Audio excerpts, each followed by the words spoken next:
Just hit that first beat hard, all right? You cruising down the street. All right. Cruising down the street in my 6'4". Hey, that was dope, eh? N.W.A.'s biopic Straight Outta Compton hits theaters Friday. The movie tells the story of the rap group's rise to fame. It's expected to draw huge crowds this weekend. Alex Gale, senior editor at Billboard, joins us in New York. Alex, great to see you. You too. Thanks for having me. How big a turnout are you expecting for the opening of this movie?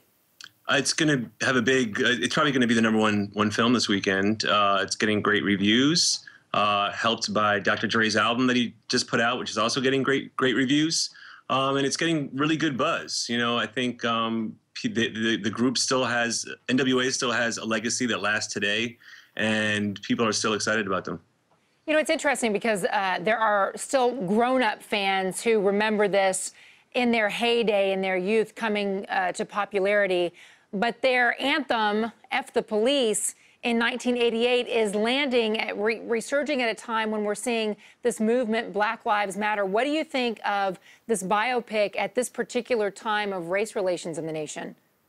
I think it's interesting in some ways to show how little things have changed. You know, a big piece of the movie actually uses the LA riots and the Rodney King verdict as a backdrop. And F the Police actually was sort of a unofficial anthem of those. There would be graffiti around South Central. People were just kind of saying it in general. And yeah, the film does not shy away from really showing how some of these issues are still with us today. You know, Universal Pictures wants theaters that are showing Straight Outta Compton to know that they support if the theaters want higher or extra security. In fact, they've even offered to reimburse theaters for the costs that may come with this. It seems, you know, it seems a little tragic. It's coming on the heels of Lafayette and Tennessee, and of course, the verdict in Aurora, Colorado about the theater shooting there. But is that likely to reflect badly on Straight Outta Compton, the movie itself?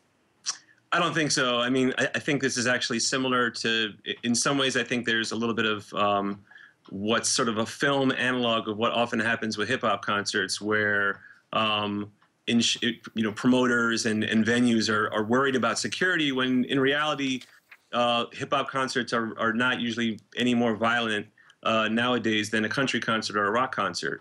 You know, I don't expect there to be any kind of incidents that would be different from any other film. I don't think this film is, although it does delve into the LA riots and the Rodney King verdict, I wouldn't say it's nearly as controversial as other films that have looked at race relations, you know, farther back in history, like 12 Years a Slave.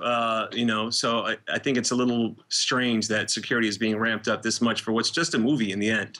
What do you make of the fact that some of the original players here had such pivotal roles in making this movie? And, you know, some of the movie critics are saying they didn't really give themselves any bad names by doing this. They didn't go and rehash their dirty laundry so much. I think that's extremely valid, and it's something that often happens when the people who are featured in a biopic are making it. You know, the biggest would obviously be Dr. Dre, who has a history in the 90s, a few incidents of you know, violence against women, and the movie does not touch on that. And that's actually the movie's biggest flaw, honestly, is that there's no honest accounting or just sort of they don't really come to terms with that. It's sort of they sort of steer around it and never really actually show what really did happen, which was a shame. Let's talk a little bit about the music itself. I understand that there's a mix here between the original recordings from N.W.A. and the actors getting in there and re-recording some of the music. Yeah, well, the music was fantastic. I mean, these are classic songs, and the fact that we have Ice Cube's son rapping his parts gave it some little extra authenticity. I thought the actors did a great job, and it was pretty seamless. You couldn't often tell. I mean, these are songs that I've heard countless times in my life and other people have, and you kind of couldn't tell. It was done pretty seamlessly. And the fact that Ice Cube's son is playing Ice Cube? Yeah, you know, on paper you would want to be like, okay, that's nepotism, that's a little cheesy, but he actually does a great job. I think in general, the movie takes these. It's very hard when there's a character who's still alive and so present, like Ice Cube, like Dr. Dre, and puts a different actor in their shoes. But the movie did it pretty well. These guys did a good job of channeling people who are legendary and real life figures. And do you think that this will help N.W.A. see a new audience or find a new fan base? I absolutely do think it will. I think you're going to see an uptick in their sales over the next few weeks. I think you'll see them jump up.